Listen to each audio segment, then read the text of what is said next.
Good morning. Hi, good morning, everyone. Good morning. Good morning.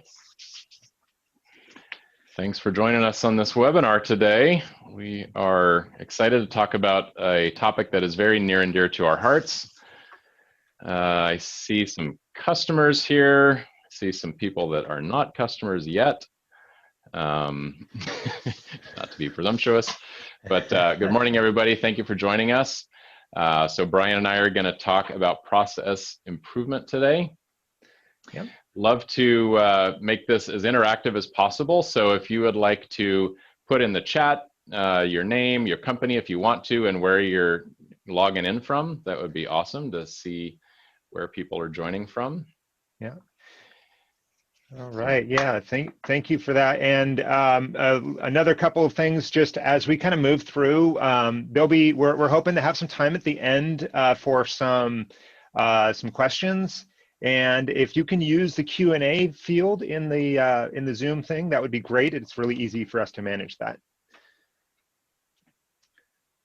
And with show chords. And Danny from Ripley Machine in New York. How you doing? Craig from Texas. Awesome. And so I heard from Clayton, he's not hearing us, but it sounds like everyone else is able to hear us. So hopefully, Clayton, you can get that figured out. All right. I know I can see we have Justin from Colorado. All right. And some other names I don't recognize. So from Tennessee. Very good. Nice. Paul with Iron Gate. Oh, hey, Paul, right here in town. Good to see you. All right. Yeah. Awesome. Okay, well, let's get going here. So again, we're talking about process improvement today. Process improvement is I think one of the most important concepts in a manufacturing company. It allows you to just really continue moving and elevating what your process, your service to your customers, which will ultimately lead to kind of more differentiation between you and your competitors and kind of a virtuous upward cycle. I'd like to add one little thing there, Paul. So those of you that know me, you know that I'm a machinist by trade. I've been doing this since high school. But one of the really key things about process improvement that I found working on the shop floor is that it was a great improvement to my working environment. Every day I went to work was better than the previous day because, you can focus on something that you solved yesterday and makes everything that you do just that much easier and that much better. So there's a real people aspect to this as well, not just a bottom line thing. Yeah, absolutely. Reduces friction and frustration. If you keep doing the same thing over and over again, you don't like, nobody likes that. Yeah. All right. So today we're going to talk a little bit, just a moment or two about the definition and sort of a goal. 2 slides on the history of ProShop and sort of where we're coming from and why we are talking about this. We're going to talk a bunch about different different sort of mechanisms and tools for process improvement. And then we're also going to show you a bunch of examples from our old shop, ProCNC. And then at the very end, we'll get into some slides about how ProShop can actually help with process improvement, some of the tools and features that we built over several years to kind of help our own company manage process improvement better. So first, let's just talk about what we're talking about here. And we're really talking about business process improvements in this example. So analyzing, reviewing, and improving existing processes by mapping out the processes, looking for waste, and redesigning processes, and then comparing those to how you used to do it before and make sure that it is better. And what we're really going for, again, as a goal here, is to continuously improve processes to reduce waste, reduce cost, and perform at a higher level for your customers. So just a little bit of the history about us. My partners and I started this machine shop called ProCNC in 1997, right out of college. Brian joined us very shortly thereafter as a machinist. And we started the company, as many companies do, using Excel and just whatever system we could develop to kind of organize our jobs and our tools and our orders. And we did some pretty neat stuff with it. But of course, it wasn't going to scale with us as our company grew. So just about 3 years in, we realized that, these fancy spreadsheets, even with all the macros that we made, were just not going to work. So we started doing research on other ERP systems. And we're just really kind of dismayed and disappointed at what we found out on the market, and decided rather than buying one of those systems, we would just develop something for ourselves. So we found a developer who, very fortunately, was a web developer back in the 2000s, when that was really just really getting started. So we started developing ProShop way back then. We really credit ProShop as being one of the backbones of our company. And along with things like always continuously improving our processes, we had a lot of growth, a lot of success over many years, and eventually ended up selling the company in 2014 and going full-time into software after we had machine shop customers ask us if we would sell ProShop to them. So that's a little bit of background on how we got here and some of our experience. So we're going to talk a little bit about, these are some of the sort of tools and mechanisms that have kind of been developed over the years. We're not going to focus on all of these, but I definitely encourage you to do research on them. We are going to focus on these ones right here: Kaizen, 5S, value stream mapping, and process mapping. So we'll kind of go through some of those. But if you definitely, and plan, do, check, act is definitely part of the Kaizen process, so that'll kind of be included sort of as a bonus. But all of these tools are great mechanisms for managing process improvement. Let's get right into it with Kaizen first. In our shop, Kaizen was probably one of the most effective tools that we use for process improvement. The way we structured that was we had Kaizen newspapers or Kaizen boards, kind of like the one you see on the right-hand side there. And those, we probably, how many did we have, Brian? Probably. Well, we had at least 3 of them, and then as we grew and started, doing things like having dedicated assembly departments, we would add one. Every time we had sort of a central location, prototype, production. I think actually we split production into maybe at the end, in sort of 2014, 15, we were probably 3 separate areas in the production side of things. So yeah, I think there was like 5 or 6 total boards across the company. Yeah. And so the idea of these boards is we would train the employees on these wastes, right? Primarily the 7 wastes of the Toyota production system. Non-utilized talent has sort of been a newer one that's been added, which is definitely an important one. And we identified a couple more, which I'll show you in a minute. But we trained all these employees on the wastes. And so when they were then performing their job, after it kind of sunk in for a while and we drilled it in, defects, overproduction, weighting, transportation, all those, once you really understand those concepts and have kind of internalized it, you can recognize when you're doing those things in your job, right? So someone keeps moving parts one place to another place, or they're doing a machining process or an assembly process, and they realize they keep, having to go over to this table to grab something. Right? Those are all wastes that you can just identify. And once you identify you're performing a waste, just go to the Kaizen board, just write it down. Don't have to elaborate in great detail. Just write down what it is that you're doing that you think is a waste. Yeah, and this is one of the things that, as we talked about, we had several boards throughout the company, and a really big focus for us was having all of the employees part of this. As Paul said, we trained everybody on what these wastes were, how to identify them, what it really meant for their daily jobs. And then you can kind of see there up at the top, there's, 5 names up there for this particular board's sort of current team. And, if you wanted to be on a team full-time, meet, every time they met, that was fine. But a lot of people, they would want to cycle in and cycle out. But the real core lesson is that you want to get everybody involved. No job, no role is too small for this kind of thinking and training these people on, what this means for the company. It's a real cultural shift. Yep, absolutely. I mean, looking at this board right here, you can kind of make it out. Maybe it says we're meeting at 1 p.m. on Friday for 30 minutes. Oh, actually Wednesday and Friday. So we actually met twice. This is our office board. And on the team at this time we took the picture was me, one of the owners, John, who was in sales, Mike, who was a general manager, Michael, who was a planner, and Lori, who did sort of other project management stuff too. So, a really wide cross section from every department, fully jumping in and participating. Right. Yeah. So I think on the next slide here, we have, so here's a close-up of one of our Kaizen tags where we would, so the person identifying that waste would just throw in their name, the date, and put in the description of what waste they were experiencing. And then they could check off here on the right-hand side. Now, besides the main 7, we also added a few more here. Tribal knowledge, that was one we thought was important.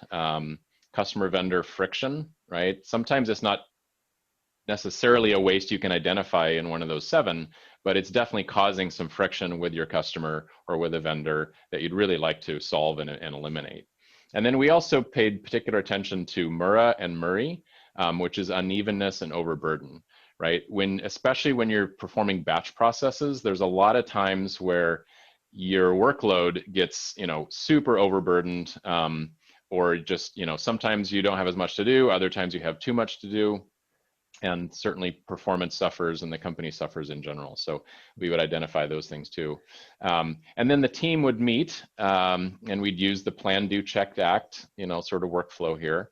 And we'd identify, tasks, improvements, what kind of costs that might incur, and decide if this was a good ROI, or no, this, we want to do a simpler, less costly, solution to that. And so, getting that full buy-in, having that really be an important part of our culture was just crucial to sustaining all these improvements.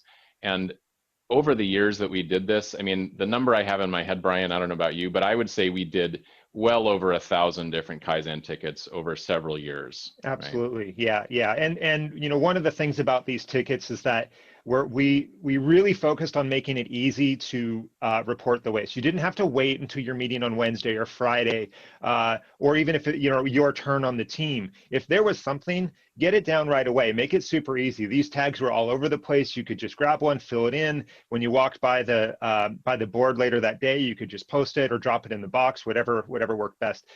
We really focused a lot on getting as many ideas as we could, and then having the team approach those things and deciding what was the heavy hitters, what were really going to make the difference. And yeah, I mean, 1,000, probably more, easily more. Yeah, it was just such a normal thing. Yeah.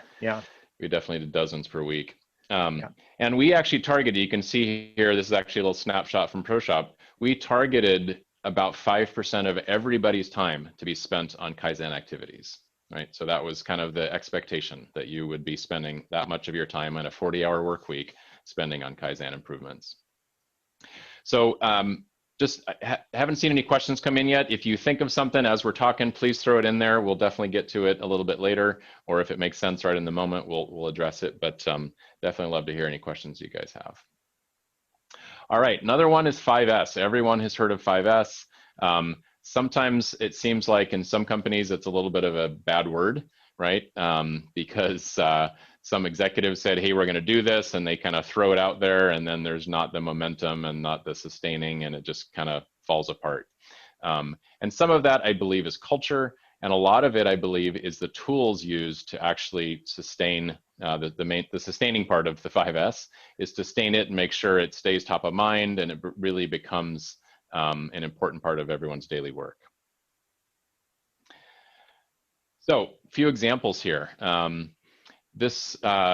We were just joking about this old square monitor, but this is probably taken in the early 2000s, back when monitors were mostly square. But this was an example of a little sort of label printing, packaging, photo taking station. Brian, you probably know way more about this station than I do, actually.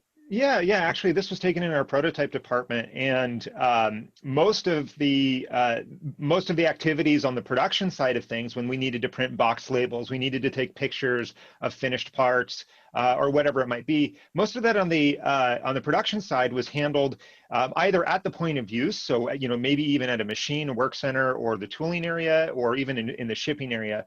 But the prototype department worked differently.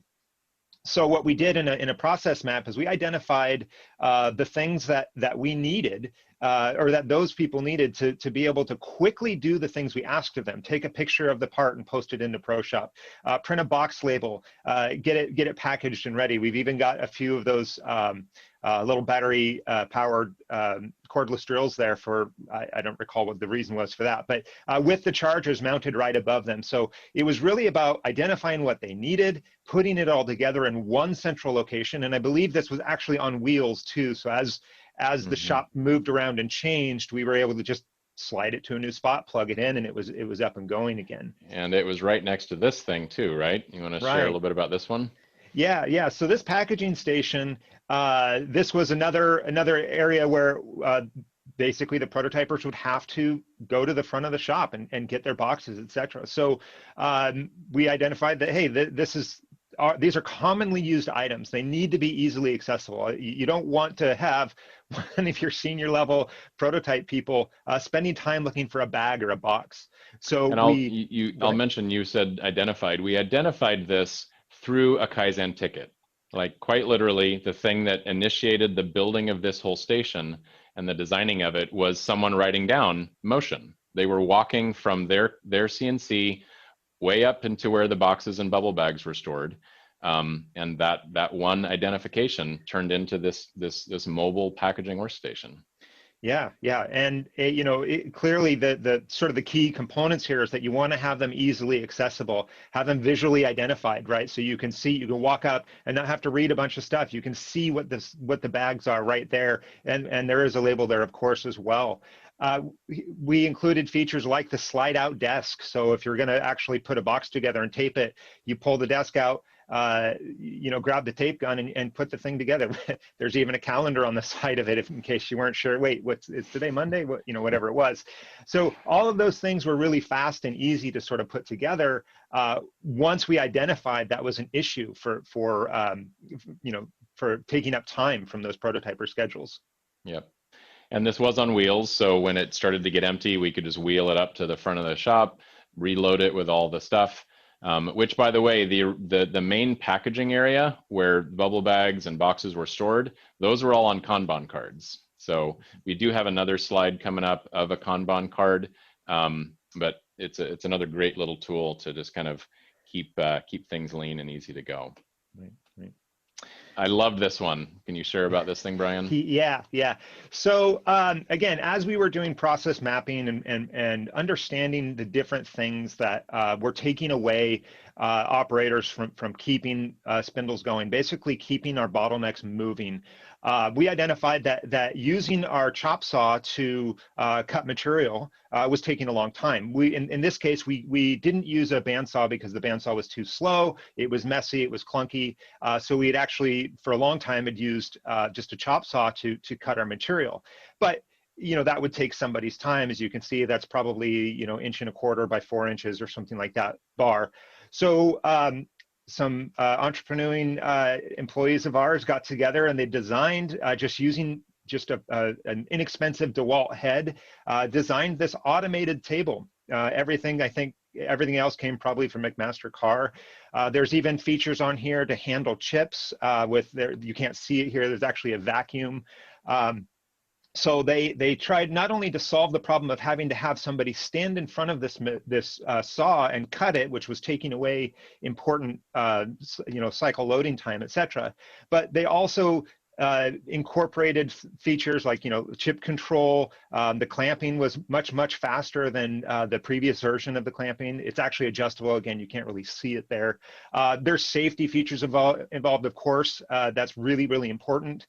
And one of the things that in the bullet point there, use your wits, not your wallet. So like I said, an inexpensive DeWalt head. We looked at automated saws that were out there, and we were able to do it in a small fraction of the cost of actually buying something with just a little bit of investment. And we got a better product because our employees were able to say, well, wait a minute, what about this, the chip controller? What about, oh, and sorry, I missed that part on the side there, Paul. I don't know if you can highlight that, the router part. Yeah, I was We going to actually just have, say this. yeah, a manual router for doing dovetails on parts. So, or the raw stock. So we can actually, once it's cut, they can just go over there, grab the piece, route on the dovetails, and then go and load it in the machine. So again, a lot of features that we couldn't get from an off-the-shelf machine, and it ended up being a lot less expensive. So that was a fun project. Actually, it was really cool to see that come to fruition. And one of the coolest parts for me as a business owner was that these employees had the passion and embraced these concepts to the point where they're designing and building these machines. And to add even a little more context to this, the reason that we did this in general, besides what Brian said, it takes a while for someone to sit there pushing down on the saw, especially with the dovetail thing. Imagine, a shop that does use dovetails, but they're doing things more in a batch process, right? The typical way, and the way that we started out for the first, year or two doing this was, we'd have a bandsaw and we would cut, probably multiple bars at a time, all to length. Maybe this part was 6 inches long, so it needed material that was 6.2, right? And we would cut, a couple hundred pieces over several hours on a saw, and then those would be loaded onto a cart and rolled over to a CNC machine, where we would set up the machine with a dovetail cutter and the vise, and someone would sit there loading parts into that CNC machine for a day or two, dovetailing this raw stock, so it could then go into the CNC machine, into the 5-axis or whatever to machine from all the sides. But that is a whole bunch of batching, and those are all wastes. There's a lot of inventory, there's a lot of WIP, there's a lot of waiting. What if a customer calls and says, hey, I really need a partial of this order, can you get me some quick? And you were like, no, they're just on the bandsaw right now, right? All we're doing is cutting that raw material.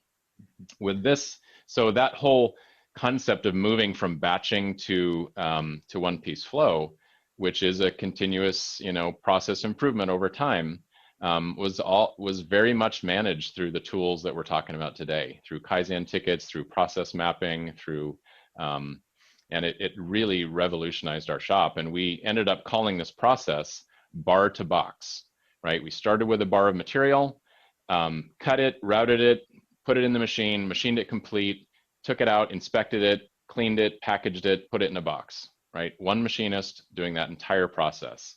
And we designed it with the spindle time to balance. Sometimes it would be across multiple machines, trying to really balance it to reduce labor content and get parts out faster. But so anyway, a little bit of a tangent there. Wasn't planning on talking about that, but well, it's the kind of things that can result from these improvements. Yeah, absolutely. And you actually missed one thing, Paul, and that was the amount of floor space required, right? Of course, yeah. There's a dramatic reduction. When you walk through the shop, a lot of people, their first impression was, wow, you have a lot of stuff in here. And it's like, well, yeah, because we can fit more in, because we don't have to have piles of WIP everywhere, piles of partially finished parts. We go from the very beginning to the very end. So we're able to actually utilize our space for more machines and more throughput. Yep, great point. So here's another example of just a 5S area, probably initiated from a Kaizen ticket, right? Organizing of all the collets for the lathe area and sleeves and various other, fixtures and milling heads and stuff like that. Right, yeah. Great example of using a Kanban type of card. Rachel on our team, she took this one and kind of ran with it. So we used to have all of our bolts just in, acro bins like this, but just not particularly well organized, not well labeled. You'd always be running out of bolts. You go to, look for a 1/4 20, 1 inch long bolt, and it's gone, right? So with these cards, and again, this all came from a Kaizen ticket. This card would be inserted into a plastic bag with just the right amount of screws for the lead time to replenish. So, right, so maybe we'd have, 500 screws in the bin, and there might be 50 of them in this bag. So if you need to get the bag, if you take out the last one that's not in a bag and you need to open the bag to get one more bolt, that's when you grab the ticket, you drop it in a bin, and someone comes through on a daily basis and sends those up to purchasing. So super simple, but again, great example of a project initiated from a Kaizen ticket. And here's another example, just talking about saving workspace. All these, you can notice all these things are on wheels. These were part of our process of, having, so this one is still a manual chop saw, not, sometimes that was just fine for the process. We have some hot saws for steel. We have a little, couple of little tumblers on wheels as well. Back here is a vacuum pump, which is on wheels. And we would reconfigure the workspaces based on the job that we were doing and what sort of ancillary equipment was necessary. And we will talk in a little bit here about how ProShop has, actually helped us to manage that whole process. You want to talk about this one, Brian? Yeah. So, as and you can see this bench actually has not only storage underneath of it, but it's got wheels on it. So it was really common for us to move around working areas, rearrange them pretty frequently. And as we did that, there was always different size benches, et cetera. And one of the problems that we identified was something we refer to often as flat surface syndrome, which means that if there's a flat surface, someone is going to put something there. And inevitably, that's just sort of the nature of us being human beings. But it ends up being a lot of clutter. And that clutter gets in the way when you have when you have to work in that area. So we identified areas that had that and tried to utilize those spaces in different ways. In this case, this is a couple big heavy-duty drawers, and you can't see them, but there's big sliders underneath that had toolkits for jobs that always ran in this particular work center. And so we removed a lot of the open space, just sort of dead space that was there by utilizing it for these toolkits. Nobody had to go to a different area of the tooling department to find those tools. They just pulled open the drawer, pulled the tools out. And of course, they were labeled, and we had all sorts of digital tracking for tool offsets and all that kind of stuff. And then above that are the other tools that are also used in the various processes. Again, it's a little bit tough to see there, but there's other fixtures and things that are utilized there. And so at any point in time, whenever we had somebody going to set up a job, they would just pull the things out from the drawer or the lower shelf, put them on the top of the bench, and then take the other things and put them away. And this bench was, it's probably still there. I'm not sure. It is, yeah. So, it's still utilized. It's very efficient, very effective. It just happened to be a great way to solve that problem of just too much going on, too much in the way, and getting people exactly what they needed when they needed it. Yeah, and a couple other points you can even kind of make out here. You see these little buckets. These were the wash and rinse buckets to facilitate this one-piece flow again. And what you actually see here on the bench is the actual parts. These were a cockpit display bezel, very highly cosmetic. And what you see sticking out here are little screws. So part of our process after machining was plugging all the threads, bead blasting them. There would be a bead blast cabinet right to the left, also on wheels. And then, rinse it, wash it, put it in a bag. And again, that whole one-piece flow process. Yeah. And in that blue little thing right at the top of the bench there, the blue thing there is actually the Kanban supply for all of those screws.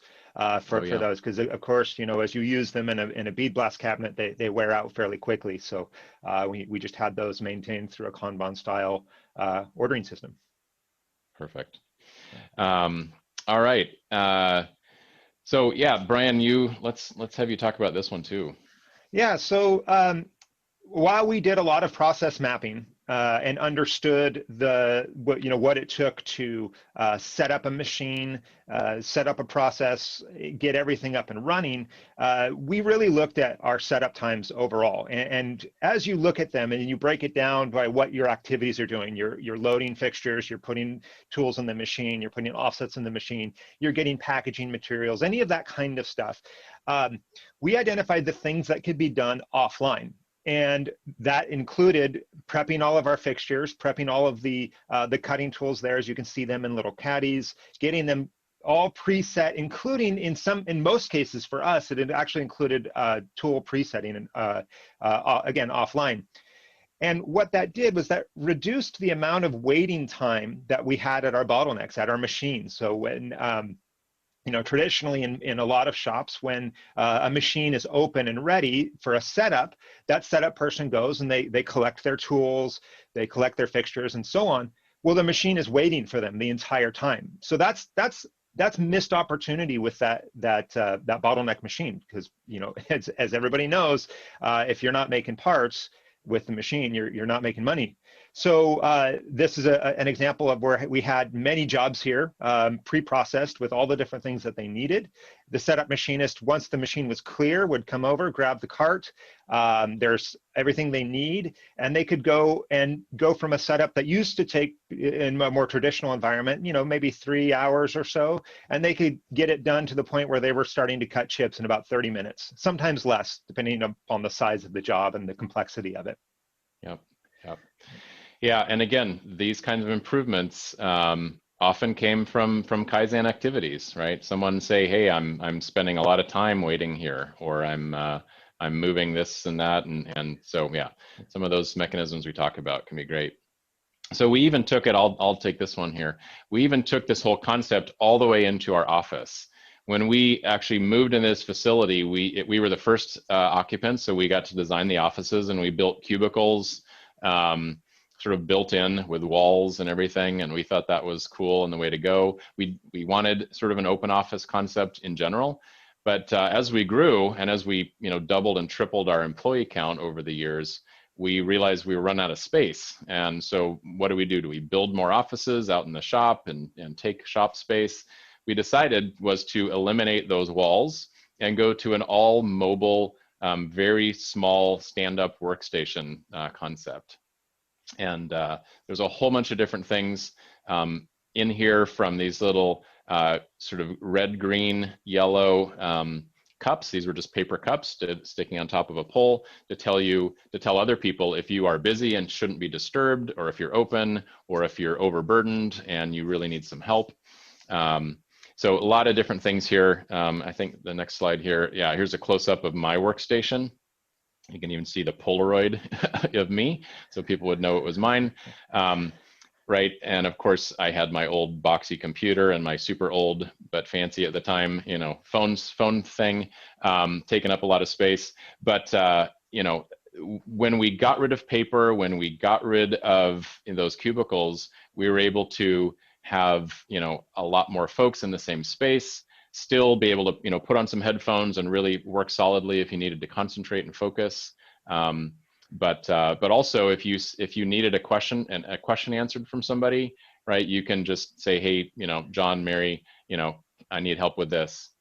There's some really great examples of this. One of the sort of the most inspiring that we ever saw was a company down near Seattle called what's their name, Brian? It just escaped me. Cost Tailored. Tailored. Yes, KAAS. Just amazing company. They got rid of their offices, and everyone was in these types of desks out on the factory floor.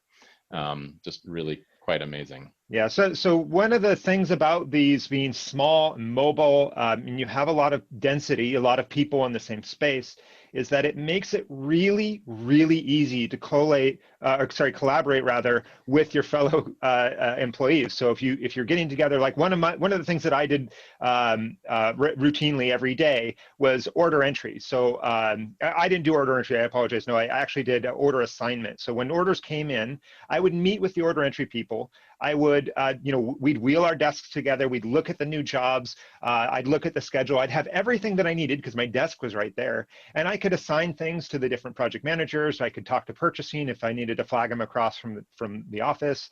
So it makes it really, really easy to collaborate, get together, and then go back to our individual corners there. I see we have a question about traffic, like phone noise, and that.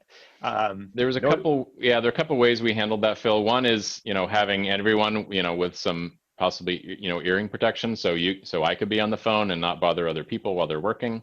But you'll also notice this little thing right here. This was a mobile, and actually I still have it to this day. This was a you know, a headset that I could throw on and go over to. We had a couple of spots where you could talk if you needed to have a more private conversation. So I could go and do that and not bother people that were next to me. Yeah, yeah. There is a there's actually a really common. It's like what do they call that? Just like kind of shareware sort of a thing. I'm sure that term shows my age, but basically an open design phone booth that is really common in open office environments. Just made out of flat panels, pretty easy and pretty cheap to make, especially if you have a router.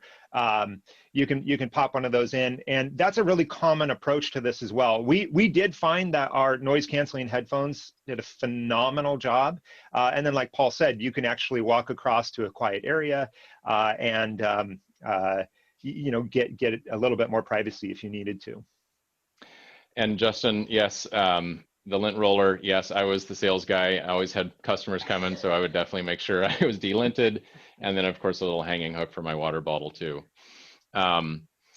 So did those stations on wheels have battery backup? Yes, they did. In some, this right on top of my computer, I do have a small UPS, so I could, you know, unplug it for, you know, a few minutes at least to move it to somewhere else and replug it in.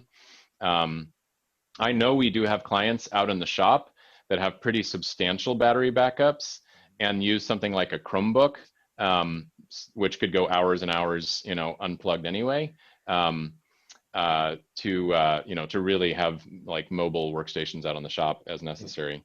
Yeah, we even have a customer that has procured a number of old used medical carts that actually have built-in power that are used in hospitals and stuff. So they repurposed a lot of those. They just plug them in at the end of the day, and then during the day they use them all day long, and they have power all day. So yeah. And Gary, your questions, yes, we will share these slides when we're done. And how did we reward employees for some great ideas? I mean, we certainly did profit sharing, so that was sort of like the ultimate reward. But can you think, Brian, other stuff we may have done? We would have some incentives along the way. I mean, you know, with Lori constantly, you know, doing her shopping at Costco and stuff like that, she'd occasionally find something that was really cool that they'd have that was just kind of new or seasonal or whatever, and she'd pick one of those up. And we would have some you know, fairly low key contest, not, you know, nothing cutthroat or anything like that about, hey, you know, who can generate this, and we've got this prize. And you know, it just, we try to make it a fun environment, and it doesn't need to be expensive. It doesn't need to be a lot. What we found, and I can attest to this, as somebody working, you know, on the floor and working in the office and kind of in between in a lot of ways, it's really about the feeling that you get that all your ideas are worthwhile. And if you've got something that really, really makes a huge difference and saves the company a ton of money, yeah, that's definitely recognized. And there's always options like performance bonuses and that kind of thing. You know, I know like Ford does that all the time. You know, so some of the big manufacturers, they do that. Hey, if you save production, you know, we'll give you X% of what the cost saving is to us, right? So there's a lot of ideas out there. We even have someone on this call today, Justin from Focused on Machining. I was talking to him just last week about a case study on ProShop, and he said that when it came to trying to incentivize his machinists to put in all their work instructions and photos and document that for repeat jobs, he put a cash bonus. He said, you know, the person that does the best, most, you know, documentation of their jobs, you know, I'll give some cash.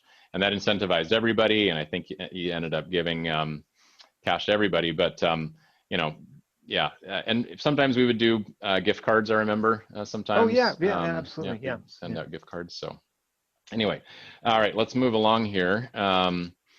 So value stream mapping, just an amazing tool. Definitely requires a little bit more commitment, I think, than just Kaizen, because you're typically taking an entire department down for at least a few hours, if not, you know, a day or more. So here's a picture of our intrepid lean champion and leader, Kelsey, one of our founders, with his yellow vest, with, you know, you can see this butcher paper on the ground, mapping out the process, other ones here on the wall with post-it notes of different wastes or different things that we were identifying in the process. So, you know, definitely if you're going to do this, look for some books, look for videos on how this process works. But it can be pretty remarkable to completely overhaul, you know, an entire process and really question why it is that you do it that way today, how it could be better, and just kind of re-envision, you know, a whole different way of doing that type of thing. And part of one of the things that comes out of a value stream map would be a process map, right? So this could be either the whole process, like this was our process for new customers or new customer order entry, right? With lots of little side arrows, yes, no's, do this, do that. And so you can have them at a high level, or you can get down to a very detailed level as well about how to, you know, how you're doing that process. And it really helps to have kind of a visual way. If you're like, okay, so if the customer has ordered from us and they're approved, then yes, we can go straight to entering their order. But if they're not, right, maybe the accounting department needs to run a credit check. Or so having that just visually laid out and have it very clear so everyone can see it also gives you, I think, better opportunities to kind of recognize, hey, there's a hole in our process. Like, you know, we realize if we don't do this, this other thing might happen in the future. Oh, Gary, great question. We have a large company here in Wisconsin that asked their employees to assist with a lean initiative, and about 6 months later, they laid off a large number of factory and office employees. Any ideas on how you can convince them they won't get laid off? Whew. That is a tough one. I mean, I think to me, it comes down to just the culture and the trust that you have in the business. You know, we were a relatively small company. I'm sure most of you on this call today are smaller companies. You know, and if your employees understand that you're not looking to save cost just so you can, you know, eliminate their jobs and make more profit to take home at the end of the day yourself, I'd say that's probably one of the most fundamental, you know, things to get across. Oh, Justin said in the comments, he just handed out cash today. Yeah. So, yeah, well, I mean, yeah. Yeah, you know, again, another perspective, you know, from an employee and not an owner is that a lot of the culture that we talk about is driven from that ownership and management, right? So the expectation that you know, this is how the business operates. There's no question. Everybody does it, and the owners are leading by example, and that is really key to anything that we do. So it doesn't matter if we're talking about improvement or just making, you know, quality product or whatever it is. So it's a culture that's there, and when you're asking your employees to actually do something, you know, some of the idea, if we kind of go back to that saw that we looked at before, the automated saw, there didn't need to be a lot of approval to get on with a project like that. It was identified and fully supported very quickly and very easily, including the cost to do it and the time to do it, because that was what was important. So as Paul said, it's really a cultural thing. And from an employee's perspective, when you're in that culture, it can be different than where you've worked in the past for sure, but it really makes these concepts just part of your daily routines and your daily life. So you know, it's yeah, it's just a different sort of a thing. That's okay, Gary. Appreciate the hard, tough hitting questions. And I would also say that you know, with our company, you know, going through lean, doing process improvement, really just allowed us to grow as a company without having to grow our overhead as much, right? Which meant more profit, which was great for everybody because we had profit sharing, and just allowed us to, you know, grow and do more. And as we said at the beginning, sometimes it's about eliminating frustration, so you have better quality of life at work. So there's a whole host of reasons why you know, this is all really great stuff.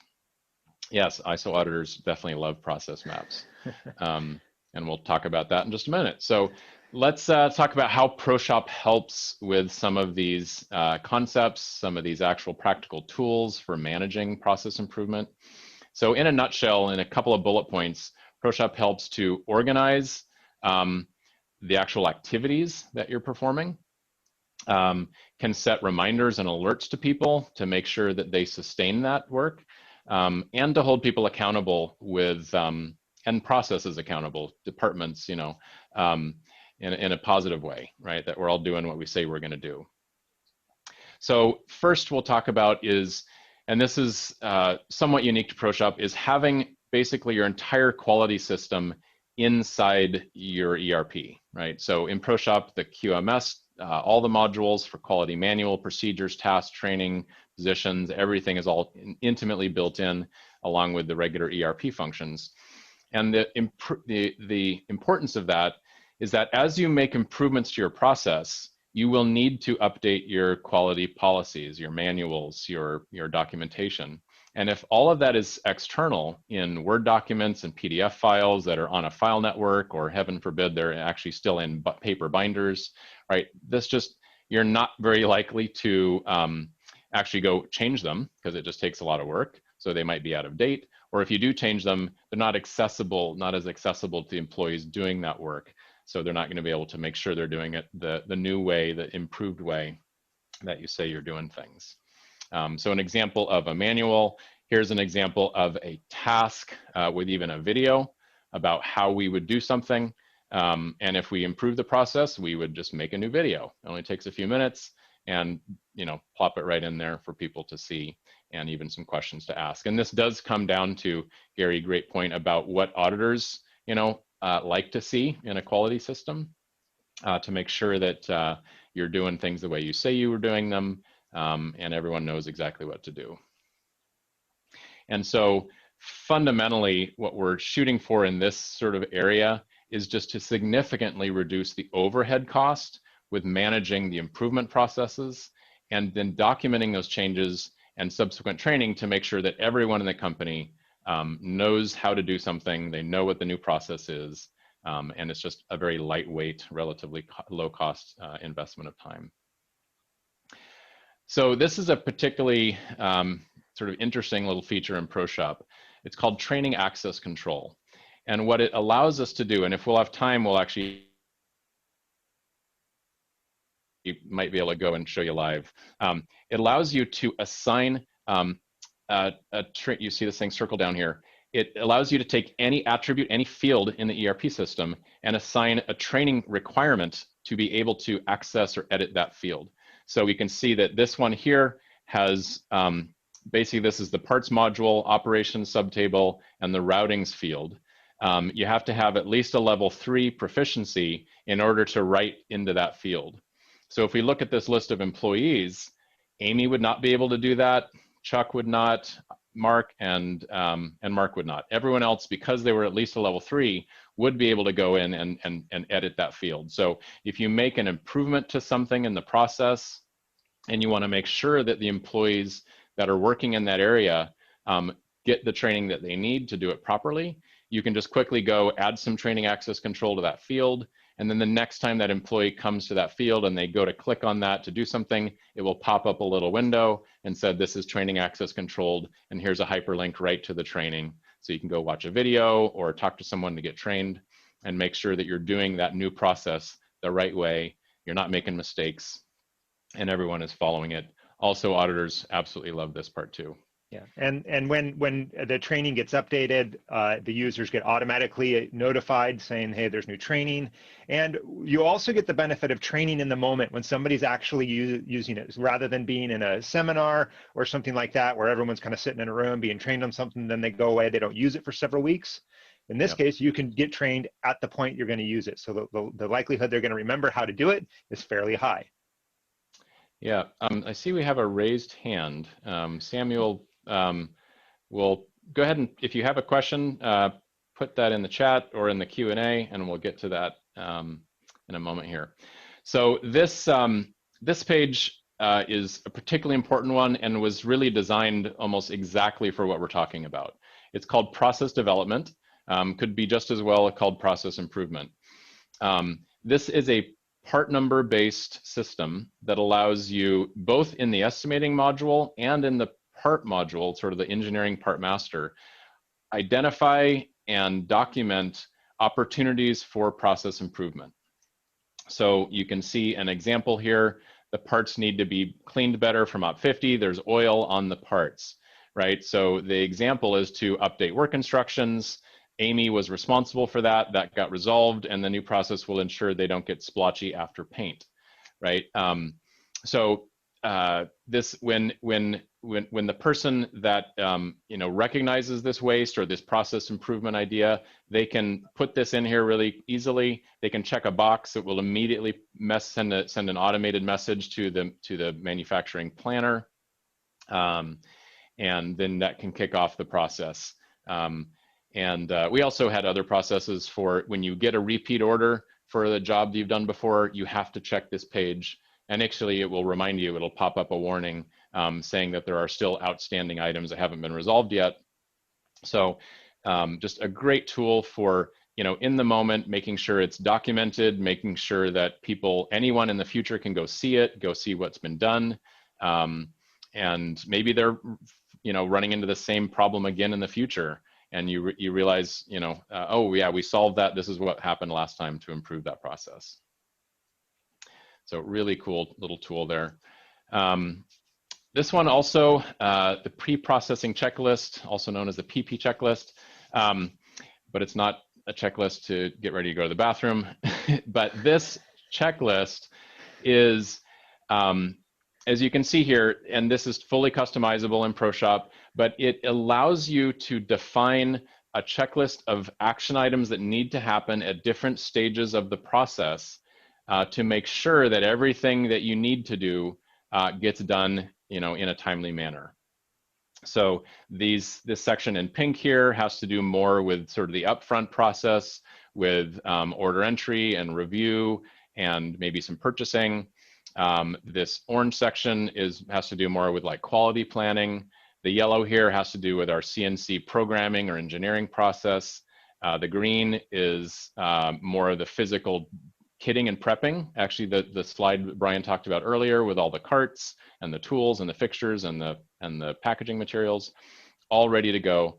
And the importance of this as it relates to process improvement is that if you're in a culture of continuously improving your processes, you're going to need to update the way you do things in the future. And so if you identify, a hole in your system, something that you really want to do, make sure you're doing in the future, you can add that to this list, and every new work order that comes up will have that brand new check item on the list. So, there's lots of great, reasons for this, but making sure that you are continuously following new processes is one of the sort of the great little benefits. Any other points on that one, Brian? Well, and it's not just a checklist. It actually adds visibility throughout the system. So whether we're looking at the actual order or we're looking at the schedule, you have a quick visual cue, all color coded, to the status of that job. And then there's a few other sort of functions that go into how planner checklists work on dashboards and that sort of a thing. So it's not just a list. It actually has function built in to, again, streamline everybody's process. Yep, great. All right, let's move on so we have time. It's great we've been answering the questions as we go, so we don't have a big stack of them at the end. Non-conformance reports. So ProShop, of course, for those that use it, some of our customers, they have, a non-conformance report system built right in. So it can, if you're doing a first article report or an operator is running some in-process inspections as they make product, right, they can enter in the actual dimensional results or visual checks or whatever you specify.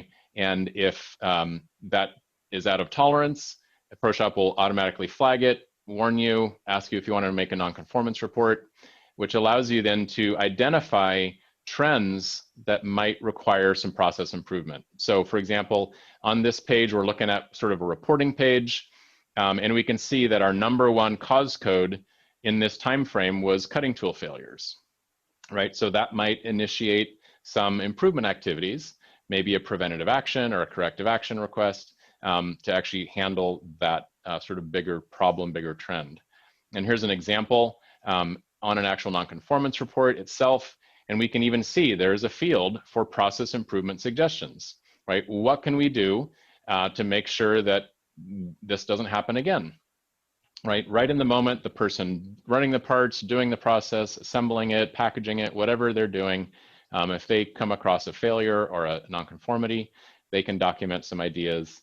And then, of course, as you then issue things like corrective actions for that, that all links together beautifully and just makes it super easy to track all that all the way down to the final solution. All right, we're getting close to the end of our slides here and our hour. So the equipment module is an interesting tool that was originally designed for doing things like tracking preventative maintenance and equipment calibration and things of that sort. But we found just a million other uses for it, including managing our 5S and sort of some of our lean initiatives. So ProShop would ship with, or we'd make a template like this, which would have a couple of activities with some notes about what you should be filling in here. And then you could then copy it. And let me show you an example here. So remember that picture we saw earlier about our little cart area? So there's that picture here under this, this sort of 5S equipment category. And we have every 45 days, the shop assistants take 10 minutes to go through this checklist and follow their sort of 5S audit checklist. After they perform that, they click this button that resets the calendar 45 days from now, and then it'll start reminding them about a week or two in advance as it comes to expire the next time. So yeah, this is part of that sustain, right? We want to be able to make sure that we continue to visit these things over and over and over again, and that's really important to the process. Yeah, this is part of the sustaining, because people get busy, they forget, they have the best intentions, but there's just nothing that's proactively reminding them to go do this actual thing. And then the last thing I want to share here before we wrap things up is our contact module. So in this part of our contact module, and there's a contact page for every client and every vendor. This particular section of the page has to do with sort of client flow downs for paperwork and quality requirements. And when we document all these things in a very central location, and these notes, so this particular field, for example, will automatically get pushed onto every work order for this customer. And so when you're at maybe a final inspection stage, it will actually display all this text right there on the operation for all their part numbers. So if you have some new part of the process, right, this customer wants us to make sure we, don't use peanuts, or we only, we make sure we put a copy of the packing slip inside the box and also on the box, right? You can add those kind of notes as an improvement, and then that will flow down to every single work order. Employees will always be able to see that information. They can make sure they're doing it the right way, which again is reducing something like customer friction, right? Not a traditional waste, but certainly something we want to eliminate for our clients, and something that we found really useful using this module. So that is about it for our presentation. And we even finished 2 minutes early. That's amazing. I think it's a first. We did have a question to see if we could go back to the office slide just for a minute, just I think it's slide number 20, to sort of see just a quick picture of the office as a whole. Yeah, sure. Yeah. There we go. There you go. Perfect. Thank you. So yeah, these were all on wheels. They all had little battery backups. You can see there's the one at the bottom of this one. This was just made with sort of that creaform tubing stuff.